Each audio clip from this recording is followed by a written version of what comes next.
Welcome to the House of Bronte. In today's episode, we're going to the Bronte Parsonage Museum in Haworth itself, and we'll look at one of the most important rooms in there, the dining room.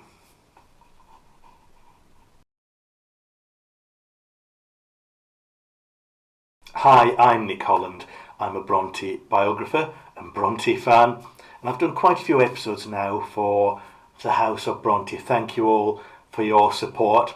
And it's always been me sat here in my office, the tortoise in the background, if you wonder what that strange contraption is, the dog sometimes bounding up from downstairs, and that's all great. But today I thought I'd do something special. I'd take you to a place I really love, the Bronte Parsonage Museum in Haworth. So we're going to do that. I'm going to use a video I took inside the Bronte Parsonage Museum in Haworth a good number of years ago. So we'll be looking at that video, and then I'll be looking at some of the features, the key features of the dining room that you'll be able to see if you go to the Parsonage Museum. Now, I'm lucky. I live in Yorkshire. That's very lucky, as an old joke. How do you know if somebody's from Yorkshire? They'll tell you in the first 5 seconds. So I'm from Yorkshire. So that's lucky. I'm not too far from Haworth. I've been able to get to it all my life, relatively easily. But I know there are Bronte fans subscribing to this channel. If you haven't subscribed, please do hit the subscribe button. I know there are Bronte fans on this channel and elsewhere who absolutely love the Brontes. They love the books. They love learning about the lives of the Bronte sisters. But they don't live near Haworth. They don't live in Yorkshire. They don't even live in Britain, Europe. Bronte fans come from all over the world. There's a lot of Bronte fans in America, in Japan, all across the world, as I found out when I went to Belgium recently to do a Bronte talk. So it's not always easy for those people to get to Haworth. If they manage it, it's a once-in-a-lifetime dream come true. But you might not have had the chance to get to Haworth yet. Or you might have been there, but you've not been for a while. So I thought I'd take you into the Parsonage Museum. Now, the Parsonage Museum is the Haworth parsonage that the Bronte sisters grew up in. It's been expanded since then by a man called Reverend Wade, who was a successor to Patrick Bronte. He had an extra wing on the building. There's an extra wing which is now the shop area. But if you go through the main entrance of the Bronte Parsonage Museum, you go through a beautiful garden. There'll be some of the magnificent volunteers on the door. They'll welcome you in. You can get a free map, free guide. And then you'll see the stairs in front of you. We're not going upstairs on this video. To the right, as you enter the door, is Patrick Bronte's study, the room that Patrick used to write his sermons in, used to eat his tea in.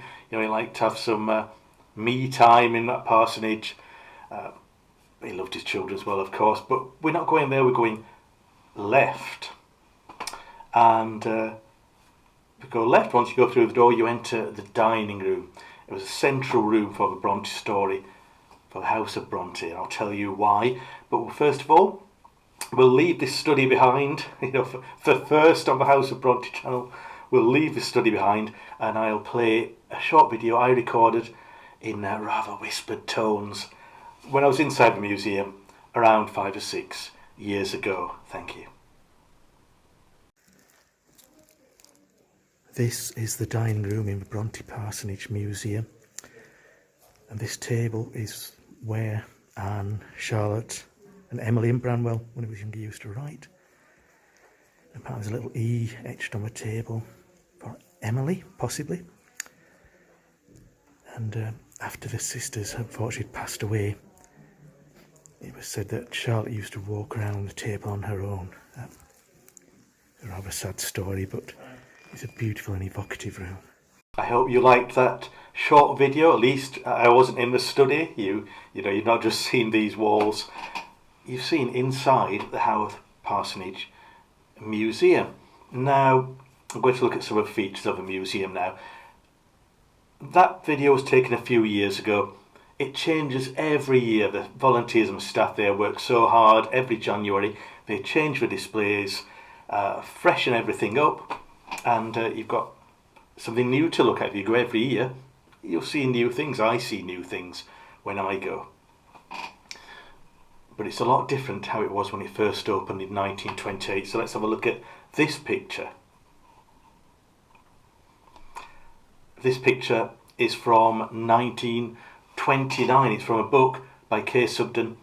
1929, just a few months after the Bronte Parsonage Museum opened to a public inside what had been Haworth Parsonage.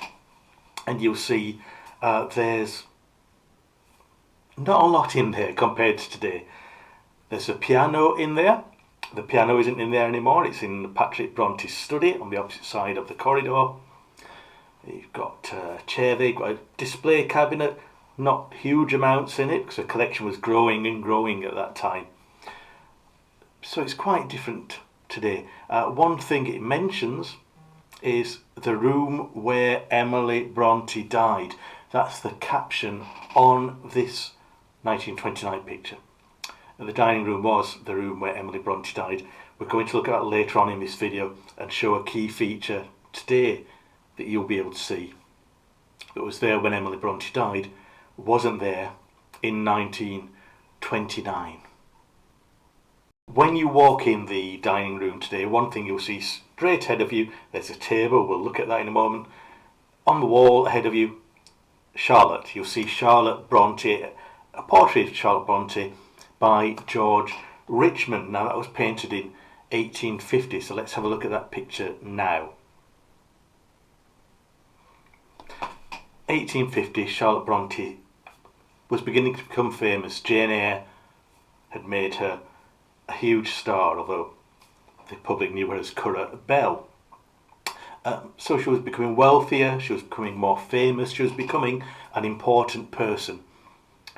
So important people in those days had their portraits painted. She went to a man called George Richmond. He was one of the great society painters of the time. He was known for a certain style. All his paintings look a bit similar, some people have said. This was a painting he did over a number of sittings for and of Charlotte Bronte. Now, it's fair to say it divided opinions. Her friend, Charlotte's friend Mary Taylor, who was always very forthright, said it flattered Charlotte too much. It didn't look anything like her, she said. Ellen Nussey, on the other hand, another of Charlotte's great friends, more of a diplomatic person, we might say, or a kinder person, you could say. She said, she gave it the other opinion, but she said it looked too serious, the expression. It didn't capture Charlotte's real expression. So whether it looks like Charlotte or not, it's the great portrait we have of Charlotte Bronte today, and you'll be able to look at it in the dining room. So in the dining room, Charlotte Bronte is there today, or a portrait of her. There's a portrait of another Bronte there. Once you go through the door of the dining room, look to your right, and on the wall above a couch, which we're going to mention later on, above the couch on the wall is, you could call it a bust, a little carving, a plaque, but it shows Bramwell Bronte. And it was by his friend Joseph Leland. Leland was a fantastic sculptor. When Bramwell was training to be an artist, Leland became a great artistic friend of his. Leland was a troubled man as well, like Bramwell. He drank far too much and he gambled his money away. He's like Bramwell in a lot of aspects. But he died in 1851 as a result of his alcoholism. He died just 3 years after his friend Bramwell Bronte died. But he's left lots of amazing statues you'll see around Bradford and elsewhere. And I think his portrait really of Bramwell Bronte is magnificent. It shows a great talent, and it shows a great bond, a great love between the two men as well. So you can tip a hat to Bramwell Bronte when you go in the dining room. One of the key features that you'll see when you go in the dining room, it's straight in front of you, is the dining table. There's a little rope separating you from it, but you'll be very close to a dining table. Obviously you can't touch the table or any of the objects But you can get very close to them and you can take photos, you can take videos, which I think is a really brilliant thing that the Bronte Parsonage Museum allows. So let's take a look at this dining table and look at why it's so important. Here it is. Here is a picture of the dining table. You saw it in my on-site video earlier on in this episode as well. But here is the dining table that the Brontes knew so well.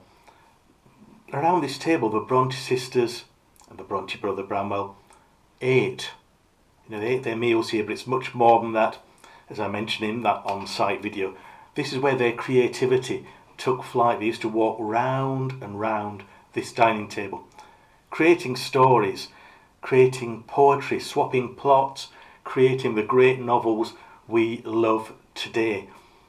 So it's such an important table. What makes this table especially valuable, I think, is a tiny letter carved into it. There's a tiny letter E.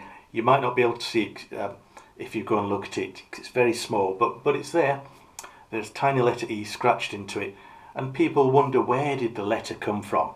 And of course the answer that comes to our mind is E for Emily Bronte. Emily Bronte, as a child maybe, scratched that letter into the table.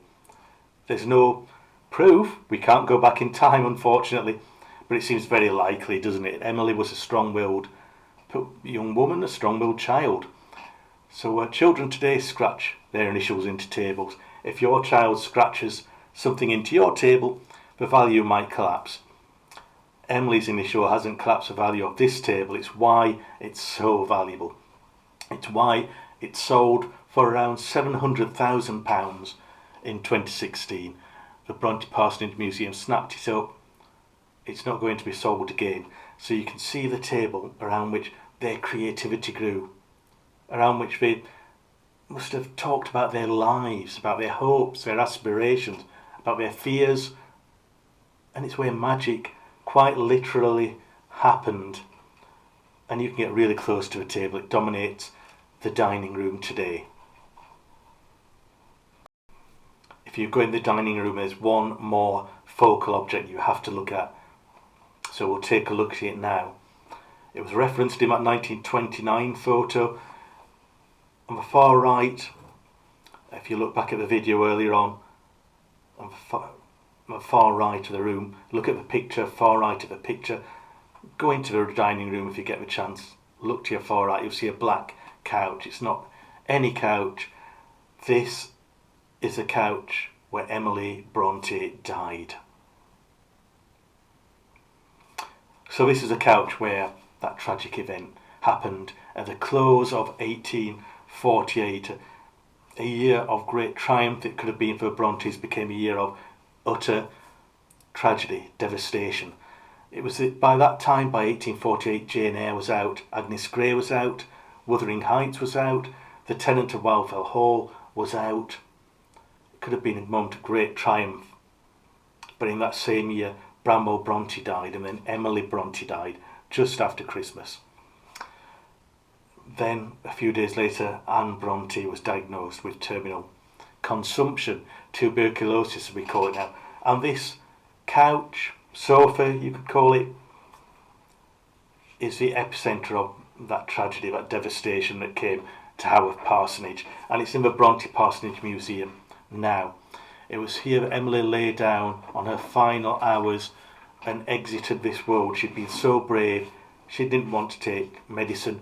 She was a stoic. She wrote a poem called The Old Stoic. She was a young stoic. She said, let it be. And it was on this couch.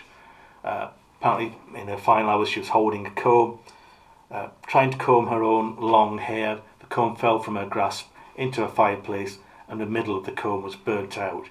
You might see that comb on display in the Bronte Parsonage Museum as well. But you'll certainly see the couch and pause by there for a moment and think of the Bronte family that was left. Patrick, Charlotte and Anne, who was very ill by this time, standing by the couch as Emily took her last breaths. So Emily was gone from this earth. Charlotte later wrote, yes, there is no Emily in time or on earth now. But she'll always be here, she'll always be in our hearts, for her amazing writing. People always read Wuthering Heights, her amazing poetry. People always talk about Emily Bronte. So in a real sense, she's still with us. And the couch is there in the Bronte Parsonage Museum dining room. I hope you enjoyed this look around the dining room of the Bronte Parsonage Museum. I'll be bringing you more on-site videos here in the House of Bronte. I'll be going to Haworth. I'll take lots of videos for you there. I also went to Brussels following in the Bronte footsteps. Recently, I was very privileged to be invited to give a talk to the Brussels Bronte group, which I loved. And I took some videos and some footage there. So look out for the episode coming very soon on the Brontes in Brussels, filmed in Brussels.